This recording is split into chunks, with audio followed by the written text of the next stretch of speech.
السلام عليكم ورحمة الله وبركاته. كل سنة وانتم طيبين يا حبايبي، كل سنة ويا رب كل اللي في نفسه حاجة يعملها، ويا رب يشفي مرضانا ومرضى المسلمين، اللهم امين يا رب العالمين. يلا نعمل فطار النهاردة. طبعا كل سنة وانتم طيبين، النهاردة أول رجب طبعا. يا رب ينعاد علينا وعليكم وعلى الأمة العربية جميعا بخير يا رب العالمين. طبعا نزلت هنا ببصلة، حباية بصل وفلفل، قطعتهم ونزلت عليهم بمعلقة سمنة كده، يا دوب هندوهم لون دهبي كده. طبعا هنا قلت لكم كنت حطيت شوية فلفل أبيض وحطيت شوية سكر. السكر حطيه وما تقلقيش. تمام تمام. صلوا على النبي حبيب قلبي، اللهم صل وسلم وبارك عليك يا حبيبي يا رسول الله. طبعا هنديلها اللفة زي ما احنا شايفين، وهننزل عليها بالفراخ، هنديها تشويحة هي كمان كده، وهننزل عليها بالتوابل بتاعتنا بتاعت الايه الكبسة. هنعمل ايه النهاردة؟ هنعمل الكبسة يا ولاد ما شاء الله بطريقة سهلة وبسيطة جدا. حابة تعمليها باللحمة نفس الطريقة، بس اللحمة تكون من الرقبة من الريش، يعني عشان ما تاخدش سوا معاكي.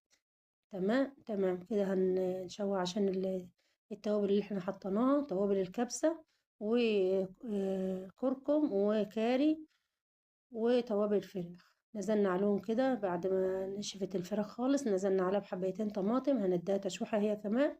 وهننزل عليها بالمية يا ولاد، هتاخد غلوتين كده، هنشيل الفراخ وهننزل عليهم بالرز.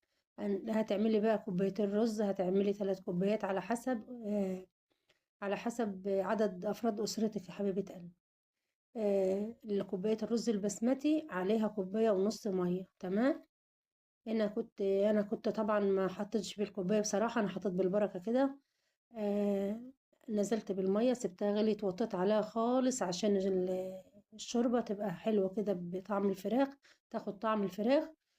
ما تعليش على أي الفراخ بالذات كمان يا ولاد، ما تعلوش عليها النار، خلي النار متوسطة خالص أو تحت المتوسطة كمان. تمام. صلوا على رسول الله حبايب قلبي، كل سنة وانتم طيبين يا رب، ينعاد عليكم يا رب الأيام بخير يا رب العالمين. أنا كنت بوريكم الفراخ، كنت شلت الفراخ ونزلنا بالرز، وما شاء الله ولا قوة إلا بالله. أنا عايزة أقول لكم الرز يا ولاد خطير، ريحته خطيرة ومفلفل وتحفة تحفة، ما شاء الله ولا قوة إلا بالله.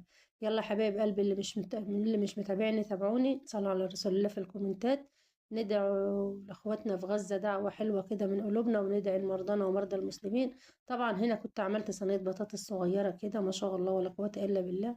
عايزة أقول لكم الأكل خطير، والسلطة طبعا السلطة البلدي بتاعتنا ما شاء الله حلوة جدا جدا جدا. يلا يا حبايب قلبي، اللي مش متابعين يتابعوني.